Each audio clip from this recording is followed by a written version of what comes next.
大家好，我是 Jason，欢迎大家来到我们的频道。今天和大家聊聊元宇宙。在正式进入主题之前，今天我特别邀请到我们爱情方程式节目的主播婷婷来到节目现场，她会负责帮观众朋友针对我们今天讨论的话题提出问题。大家好，我是婷婷，很高兴今天能和 Jason 哥同台。我相信观众朋友们一定都迫不及待地想了解我们今天要讨论的主题。在这里我话不多说，直接切入主题好吗？好的，那么请您告诉我，目前观众们最关心的问题是什么呢？ Jason 哥，您是否可以很简单的先替观众朋友们介绍一下什么是元宇宙，它的概念是什么，和我们现在时下流行的 VR 游戏有什么不一样？简单来说，元宇宙就是我们现在所熟知的虚拟世界，加上用户创造的世界，再加上区块链，而其中最重要的概念就是去中心化。举例来说，现在大家使用的脸书、IG、Twitter、Line、微信等等，这些社交平台都是各自独立运作，互不相容，各自管控各自的用户。所以这也造成你不能在脸书中看到你 Line 的好友，你也不能从 Line 传讯息给推特的好友，所有的互动都要在同样的平台才能完成。而元宇宙的其中一个概念就是将这些平台的界限给模糊，甚至去除，让这些原本各自独立的平台能够互通连结。相信如果看过《一级玩家》这部电影的人，就可以很容易了解到元宇宙的概念。在一级玩家的世界中，每个人只需要带上 VR 设备，就可以进入到一个虚拟世界。在那里，你可以交朋友、工作、娱乐、上课、学习等等。你在现实生活中可以做的大部分事情，都可以在那里完成，甚至很多在现实世界无法体验到的事情，你反而可以在虚拟世界里亲身经历。比如说开超级跑车，参加世界一级方程式锦标赛，或是去做各种极限运动，攀岩、跳伞、高空弹跳，这些都是轻而易举的事。或是你也可以在虚拟世界里当一个医生，帮病人开刀，或是到一家餐厅当个大厨师。显然，这些事情在现实世界里你是不可能轻易做到。更重要的是，它可以轻松地拓展人们的生活体验，可是却不用像现实世界那样耗费宝贵的时间。所以，元宇宙不只是 VR 游戏而已，它将会是一个全新的世界。听起来好像非常棒。Jason，您刚刚有提到在元宇宙里，用户可以创造世界，这个概念，有些观众可能还不太了解，您可以再详细解释一下吗？谈到用户创建世界，基本上在元宇宙里面和目前一般的线上 VR 游戏最大的不同，在于用户建造虚拟物品后，这个虚拟物品的所有权将属于用户。就像你去购买加密的虚拟货币，只要你拥有金钥密码，这个货币就属于你。可是你手上的现金就不是这样的概念了，你的现金丢了，可能就变成捡到的人所有，它是没有办法标记所有权的。同样的，大部分的 VR 游戏都是由一个中心化机构或单一公司所拥有全面的控制权，如此对用户来说并没有什么保障。而这类中心化的机构为了商业利益，就有机会滥用他们的权利，对你的账号停权，收取各种不合理的费用。你在里面创建的角色获取的宝物徽章，你就只能在那款游戏里使用。虽然你也可以买卖，但是它很难跨平台去交易。更重要的是，没有办法标记所有权，所以这就有安全疑虑。一旦游戏发行公司倒闭，将游戏终止，或是你的账号被盗，你的所有虚拟物品、宝物就消失了。在元宇宙里，用户将会使用以区块链为基础的虚拟货币，打造工具、盖房子、建造自己的世界，甚至设计游戏让其他用户游玩。音乐家们可以办一场音乐会，艺术家们可以创作数位艺术作品，办演讲或做各种表演，并且用户可以像在真实世界一样，跨平台的买卖专属于个人用户的数位资产。所以，时下元宇宙话题会这么热门的原因，就是它去中心化，以及在数百万用户共同创造所呈现的多元化虚拟世界。就像你在现实世界里，你喜欢到世界各地去旅游，因为你看到的将会是各国不同的文化与风土人情。在元宇宙里，它的变化更快更广，它不仅可以复制很多现实世界里的东西，更可以进一步扩大与延伸。你可以试想一下，在现实世界中，音乐演唱会、球赛都会因为场地的大小、容纳的人数多寡、天气等等因素受到很大的限制。但透过元宇宙的呈现，音乐会就可以让全世界所有人都能及时参与。又好比你想办一个派对，如果在虚拟世界举办，就会变得很环保、很有趣。在现实世界里，搞一个派对是很费时费力的工作，你要花钱买装饰、布置，而派对结束之后，很多东西就必须扔掉，既浪费又不环保。而在元宇宙里办派对，你可以用虚拟的装饰品来布置，可以让家里变成非常梦幻、前卫，或是具有未来科技感。而这完全取决于你个人的设计与想象。更重要的是，派对结束后，你还可以把派对的场景设计储存，留作下次重复使用，甚至你的朋友觉得不错，他还可以付费向你购买。听你这么一说，我想应该很多观众都和我一样，希望赶快进入元宇宙，体验一下。那么 Jason 可以向观众介绍一下，要如何进入元宇宙呢？你这个问题很好，其实元宇宙目前还是初步阶段。我前面提到的那些想法，有些还没完全实现，但是将来软硬体设备、通讯和网络技术更成熟后，就可以达到。简单来说，元宇宙是与现实世界平行的数位化宇宙。至于将来具体会发展成什么样，现在来说仍然太早。但将来有可能会发展成像电影《骇客帝国》中机器人有强大的能力，人们在虚拟世界里工作，创造自己的生存价值，或是元宇宙中的用户可以使用复杂的运动追踪设备和虚拟现实头戴式设备，在虚拟世界中及时的相互沟通。在这个元宇宙中，用户有虚拟化身，可以玩游戏，还可以过上与现实世界完全不一样的隐匿生活。有些情况下，用户所拥有的数位资产会像现实世界中的传统资产一样，具有稀缺性和非凡的价值。只要有人愿意买单，虚拟世界的资产有可能会超越现实世界的资产好几百倍。但是以目前现阶段来说，观众朋友如果要体验元宇宙，最好的方式就是去参与目前已经很流行的元宇宙概念游戏，例如沙盒、机器砖块等等。这些游戏都已经初步达成所谓元宇宙的概念。在这些游戏中，用户可以拥有很大的自由度，并掌握自己的数位创作资产，进行交易、买卖、打广告，或是只是用来装扮自己。而每个用户都通过内容创建、编程、游戏设计，为游戏打造自己的风格。而个人的贡献还可以通过各种方式为整体的元宇宙增加价值。以机器砖块为例，它提供了很多非常容易使用的开发工具，稍微学习一下，连小学生都能轻易上手。利用这些工具设计出自己构想的虚拟世界，并制定玩法和规则，供其他玩家进入体验游玩。如今，在机器砖块上已经有超过2000万各类的游戏，其中最受欢迎的游戏之一是一款叫《越狱》的游戏。它在2017年设计出来，玩家进入游戏后，任务就是将自己从监狱以及想要抓捕他们的警察中逃脱出来。据说设计这款游戏的设计者在那年大约赚取了300万美元的收益，而前一阵子很火的韩剧《鱿鱼游戏》目前也很快有了机器砖块版本的游戏。这么说来，机器砖块应该是年轻人的游乐天堂，但很多观众也想知道，如果要亲身体验元宇宙，除了进入机器砖块这类的游戏之外，还有什么其他的方式吗？当然有，如果你不喜欢机器方块这种相对简单的建模设计游戏，那么也可以试试 Epic Games 所推出的堡垒之夜。目前这款游戏也尝试往元宇宙的方向发展，将原本的竞技对抗类游戏发展成具有建造、合作、生存等多元化玩法的模式。只不过目前堡垒之夜尚未使用区块链技术，而元宇宙中很重要的一个元素就是沉浸感，也就是在虚拟世界中的数位物品能够像现实世界中的资产一样，具有所有权和实际价值。我在前面也提到过，玩家所拥有的虚拟宝物，如果要不受某个中心化组织控制的话，就需要区块链技术来完成去中心化的属性。如此一来，玩家们的游戏体验就可以提升到更高的层次，感觉自己在体验一个与现实世界非常类似的虚拟世界。而他们努力建造或是游戏所获得的数位宝物和钱币，都有实际的价值和所有权。例如，目前在区块链游戏中做得最好的，要属于 Axie Infinity 这款游戏。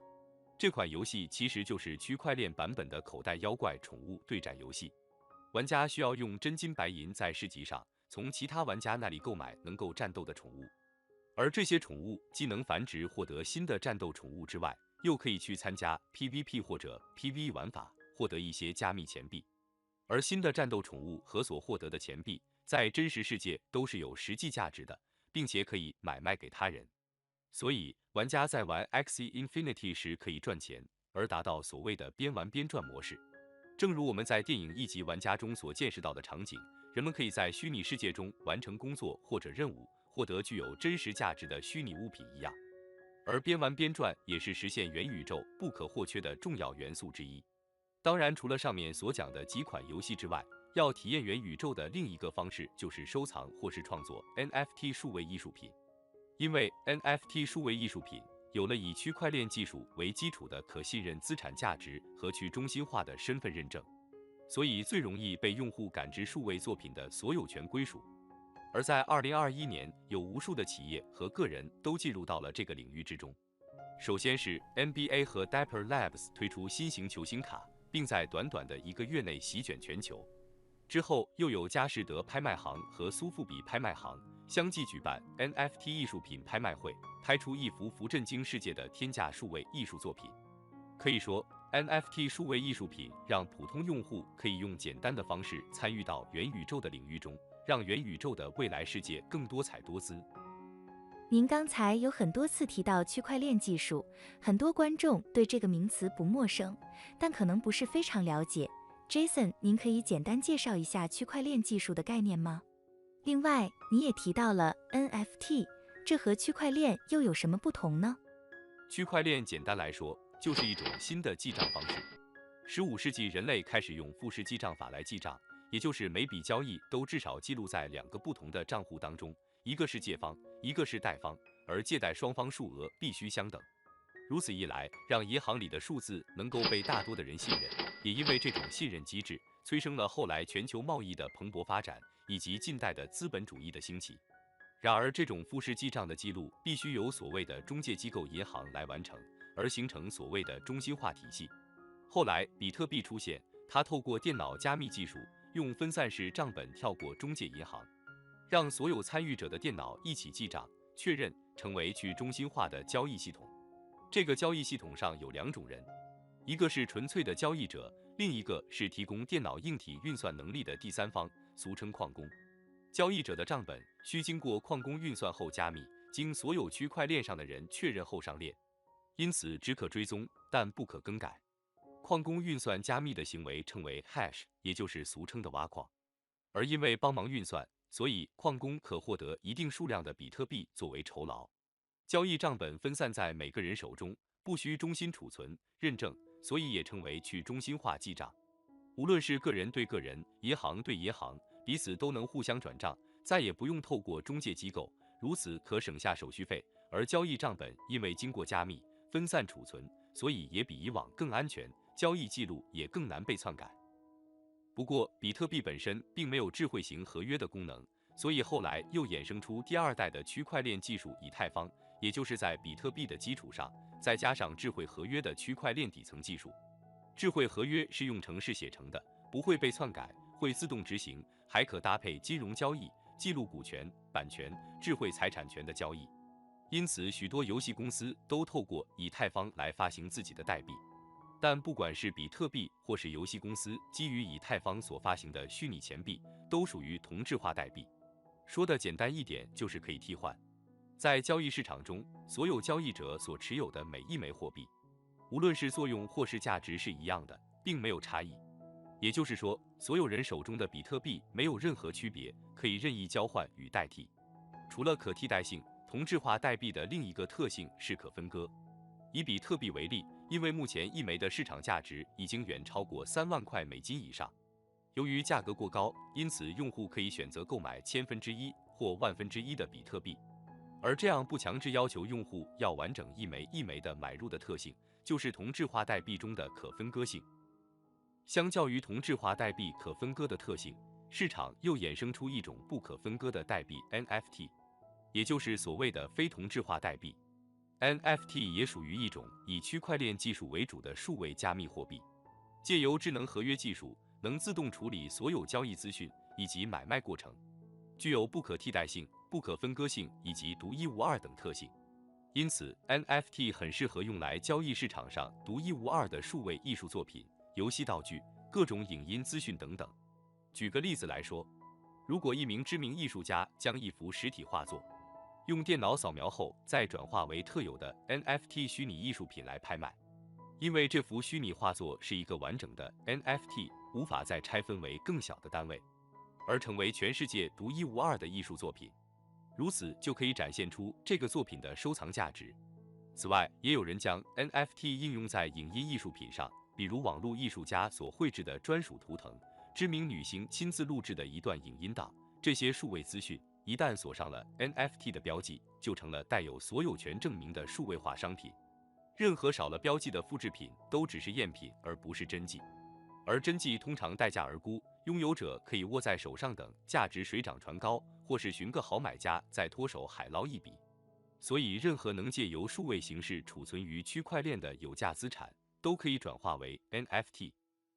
总而言之，区块链的应用非常广泛，并不仅仅只有在虚拟货币上。例如，食品产业的应用，从原料生产、加工、包装、配送到上架，所有资料都会被写入区块链资料库。消费者只要扫读包装条码，就能获取最完整的食品生产履历。在旅游住宿方面，再也不需要透过 Airbnb 等中介平台，屋主直接在区块链住宿平台上刊登出租讯息，就可以找到房客，并透过智慧合约完成租赁手续，不需支付平台任何费用。音乐表演者、演唱歌手也不用再透过唱片公司，自己就可以在区块链打造的音乐平台上发行专辑。透过智慧合约自动化音乐授权和分润，听众每听一首歌就可以直接付钱给创作团队，不需透过 Spotify 等线上音乐中介平台。在不久的将来，当元宇宙真正成熟后， NFT 可交易的虚拟资产将会越来越丰富，而形成另一个庞大的经济体系，与现行世界的金融秩序并行共存。这么说来，区块链技术真可以说如同网际网路的出现，彻底地改变了人们未来的生活与工作方式。Jason， 就您个人的观点，您认为元宇宙将来会发展成什么样子？还需要多久的时间呢？此外，有没有什么隐藏或潜在的问题存在呢？的确，区块链技术的出现必将造成产业巨大的变革，正如汽车、火车的出现替代了马车，电晶体的出现替代了真空管，网际网路的出现改变了人们社交、购物、学习和工作的各种方式。而元宇宙以目前科技和网络硬体的发展，大概3至5年就可达到下一阶段。由于 AR、VR 的技术更成熟，可选择性会更多，价格也更亲民。人们将透过丰富的应用软体体验游戏、看电影、社交、旅游、学习，就像人们现在无时无刻离不开手机上网那样。元宇宙也将成为人们另一个虚拟化的网际网络世界，人们可以在那里体验各种有趣的经验。至于长远来看，我个人认为元宇宙将来不论如何发展，它必定会往人们的食衣住行各种需求虚拟化发展，它也将彻底改变人们各个层面的生活方式。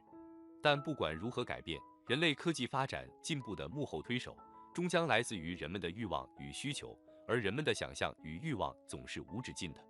时空穿越、星际旅行、与外星人接触、探访天堂地狱、成为造物者，甚至做一个力量强大的恶魔，这些元素在电影中早已不是新鲜事。但在未来，透过元宇宙，人们可以化身为主角，亲身体验并产生多元互动，自行创造故事。至于元宇宙有没有什么隐藏或潜在的问题，我想肯定是有的。因为任何新事物的出现，必然伴随着人们心理与身体上的适应问题、学习问题以及选择问题。然而，以人类的智慧和聪明，我想大多数问题应该都可以解决，而无法解决的问题，将仍然是人类的现实生活问题。元宇宙虽然可以创造人类的第二人生，但它始终无法替代我们的真实人生。毕竟，元宇宙也只是虚拟世界的缩影而已。虚拟世界不管如何美妙，如何惊奇，它也没有办法变出一个真实的面包，让人填饱肚子。人们生活的真实意义，终究要回归到生活的本质与人生意义的探求。元宇宙可以增加人生的多元化与趣味，但它仍然无法造就一个真实的人生。人生真实的意义不在于我们用何种方式探索人生，而在于我们选择用什么方式去理解人生，以及用什么态度去生活。毋庸置疑的，元宇宙将开启人类新的视觉与感官体验，但这不是人生最终的目的。人生最终要如何，还是取决于我们的态度与选择。好了，今天的节目先到此告一段落，在下一期的视频我们会来聊聊世界大同，敬请期待。另外，也欢迎大家留言，告诉我们您感兴趣的话题，我们都会考虑制作相关的节目。最后，也请喜爱我们频道的朋友们给予鼓励、点赞与分享，谢谢您，再会。